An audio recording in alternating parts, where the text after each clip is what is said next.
వచ్చారా? ఏంటి వచ్చారా అని అంటున్నావు? సార్, ఇప్పుడు నేను ఎండీకే ఆఫీసర్ని. అలాంటిది నన్ను మీరు ఏమని పిలుస్తావు? ఎండి సార్ని, అర్థమవుతుందా? సరే సార్, రండి సార్. ఏంటి మొదటిసారి ఈ కంపెనీలో అడుగు పెడుతున్నాడు ఎండి.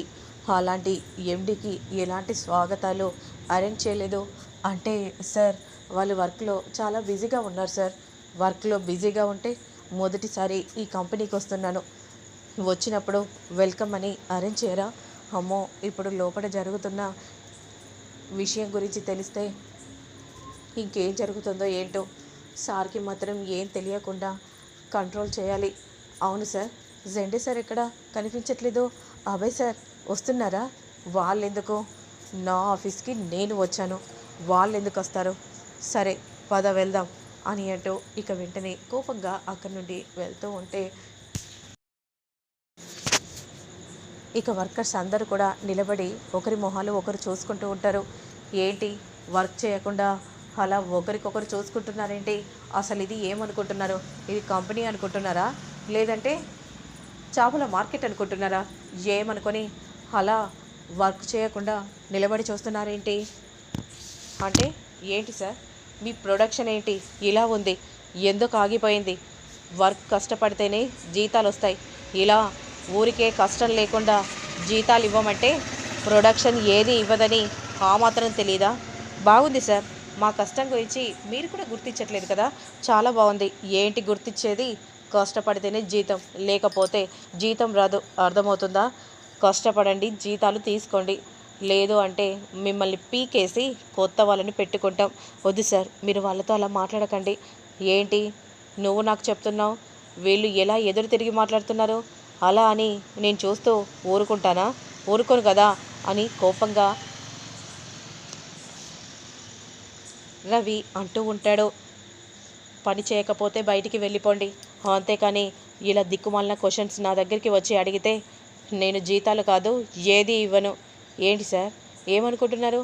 మా వర్కర్స్ని అంత చీప్గా తీస్తున్నారేంటి? మరి మీ స్థాయి ఏంటి? మీ లెవెల్ ఏంటి?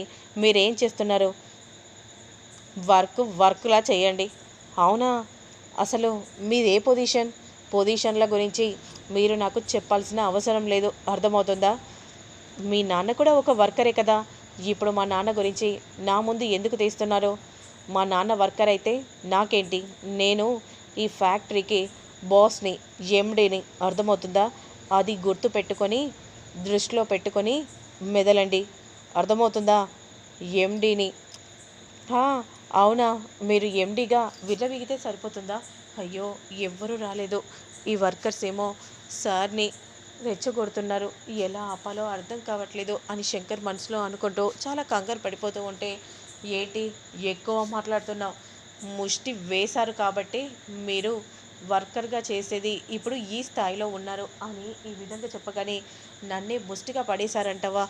ఎంత ధైర్యం! ఆఫ్టర్ ఆల్ నువ్వు వర్కర్ విరా అని అంటూ చెంప పగలగొడతాడు రవి. ఇక ఒక్కసారిగా అందరు షాకింగ్గా చూస్తూ ఉంటారు. నన్నే నా మీదే చెయ్యి లేపుతావా? చెయ్యి లేపటం కాదు, ఎక్కువ మాట్లాడితే నిన్ను పీకి పడేస్తాను, నాకు ఇదే కావాలి అని మనసులో వర్కర్ అనుకుంటూ ఉంటాడు. ఇక నా మీదే చెయ్యి లేబట్టాడు కదా, స్ట్రైక్ మొదలు పెడదాం, ఆరన్ మోగించండి అని విధంగా అనగానే ఇక కోపంగా రవి చూస్తూ ఉంటారు. ఇక అప్పుడే జెండే వస్తారు. జరిగిందంతా కూడా శంకర్ చెప్పగానే ఒక్కసారిగా షాక్ అయిపోతారు. ఇక అదే సమయానికి అబ్బాయికి ఫోన్ చేసి జెండే చెప్పగానే ఇప్పుడే వస్తున్నాను అని అంటూ బయలుదేరుతాడు. ఏమైంది? ఏమైంది అబ్బాయి అని అంటూ ఉంటే ఇక జరిగిందంతా కూడా చెప్పగానే, అసలు నువ్వు ఎందుకు ఆ రవికి ఇచ్చావు? నువ్వే ఆ ఫ్యాక్టరీ నడిపిస్తే చాలా బాగుండేది. ఇప్పుడు ఇలాంటి పరిస్థితి వచ్చేదే కాదు. ఆ రవికి ఏం తెలుసని కంట్రోల్ చేయలేకపోయాడు.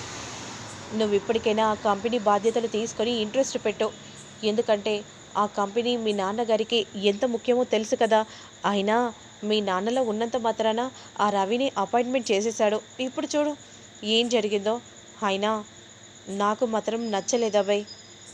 ఎందుకు మాయా అలా అంటున్నావు? ఎందుకంటే ముక్కు మొహం తెలియని అతన్ని అలా పెట్టడం కరెక్ట్ కాదు కదా. మీ నాన్నగారు ఎంతలా నమ్మారు ఆ ఫ్యాక్టరీ గురించి. అంతలో క్రిందికి రాగానే ఇక చెస్ ఆడుతూ ఉంటే చూడు ఎలా చెస్ ఆడుతున్నాడో. అసలు బాధ్యత ఉందా కంపెనీ మీద? కంపెనీ మీద బాధ్యత ఉంటే అలా చెస్ ఆడుతూ ఉంటాడా? నువ్వేమో ఇంత కంగారుగా ఉంటే అని మాయ అనగానే అప్పుడు వెంటనే అభయ్ శంకర్ దగ్గరకు వచ్చి, శంకర్ గారు మీరు ఆ రవిని అపాయింట్ చేశారు, కానీ ఆ రవి మాత్రం వర్కర్పై చేయి చేసుకున్నారు. ఇప్పుడు వాళ్ళు స్ట్రైక్ మొదలుపెట్టారు. మీరు ఈ నిర్ణయం తప్పు తీసుకున్నారు. చెప్పండి శంకర్ గారు అని అంటూ ఉంటే ఎలాంటి సమాధానం చెప్పకపోవడంతో పద అభయ్ మనం వెళ్దాం అని అంటూ వెంటనే అక్కడి నుండి వెళ్తూ ఉంటే, ఏంటండి అలా ఉన్నారేంటి? అక్కడ ఆ రవి ఏమో వర్కర్ని చెంప మీద కొట్టాడంట. స్ట్రైక్ చేయాలని అనుకుంటున్నారు. మీరేమో ఇక్కడ ఆడుతూ ఉన్నారేంటి? ఎలాంటి సమాధానం చెప్పకుండా? ఏమని సమాధానం చెప్పాలి? ఏమని సమాధానం చెప్పాలి? చెప్పండి గౌరీ గారు. అంటే ఏంటండి అలా మాట్లాడుతున్నారేంటి? అవును, నేనే కదా అపాయింట్ చేశాను. అసలు మీరు ఏం చేస్తున్నారు మీకే అర్థమవుతుందా? మనం కూడా మీరు కూడా అందులో చైర్మన్గా ఉన్నారు. అలాంటప్పుడు మీ బాధ్యత అది. నా బాధ్యత అంటే మీకు కూడా బాధ్యత ఉంటుంది కదా అని అంటున్నాను. అవునా? అయినా ఎందుకు ఈ తలనొప్పి? అవసరమా చెప్పండి అని అనగానే ఇక గౌరీ షాకింగ్గా చూస్తూ ఉంటే, ఏంటి అక్కడేమో అందరూ కంగారు పడుతుంటే ఈ శంకర్ గారేమో చెస్ ఆడుతున్నారు. మా అన్నయ్య చెస్ ఆడుతున్నారని మీరు అనుకుంటున్నారు, కానీ ప్లాన్ని సిద్ధం చేస్తున్నారు. ఏంటి మీరు అంటుంది? ఎత్తుకు పై ఎత్తు వేస్తాడు. మీరే చూస్తూ ఉండండి. ఎందుకంటే అంతా తలక్రిందులు చేస్తారు. ఏమో నాకేం అర్థం కావట్లేదు. హ్మ్. మీరేమో అరెస్ట్ చేయగానే ఎంతో కంగారు పడిపోతూ బయటికి విడిపించాడు. కానీ ఇప్పుడు మాత్రం సైలెంట్‌గా ఉన్నాడు. అంటే ఏమనుకోవాలి? మా అన్నయ్య ప్లాన్ నీకు ఇంకా అర్థం కావట్లేదు.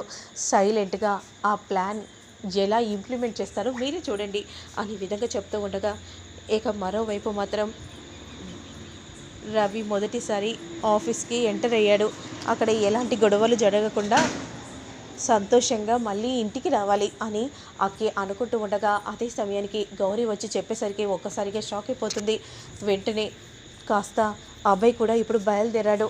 ఎలాంటి గొడవలు పెట్టుకోకుండా నెమ్మదిగా ఉండమని చెప్పవా అని గౌరీ చెప్పగానే, సరే అమ్మా అని అంటూ వెంటనే ఫోన్ చేస్తూ ఉంటుంది రవికి.